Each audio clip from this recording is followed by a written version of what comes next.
கள்ளுண்ணாமைன்னு வள்ளுவர் பாடியிருக்காரு. போதை தரக்கூடிய பொருள் அது வேண்டாம். கல்லுங்கிறது உணவின் ஒரு அங்கமா இருந்திருக்கு. நீங்க அன்னைக்கு பிரிட்டிஷ்காரன் கொடுத்த அந்த வெளிநாட்டு இல்லையா மதுபானங்கள், மதுபானம் தான் வெளிநாட்டு மதுபானம், அது விற்கலாம்.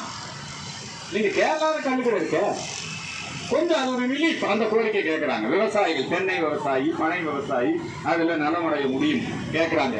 இந்த கொரோனாவோட இந்த சாராய கடையை மூடி இருக்கலாம். நான் எடப்பாடி ஐயாவுக்கு கெஞ்சினேன், ஐயா உங்களுக்கு இந்த சாராயத்தினால வர வருமானமெல்லாம் சசிகலா போகுது, வருமானமும் உங்களுக்கு வந்து ஏடிஎம்கேக்கு வந்து உங்க தலைமையிலான ஏடிஎம்கேக்கு இதனால எந்த பயனும் இல்லை.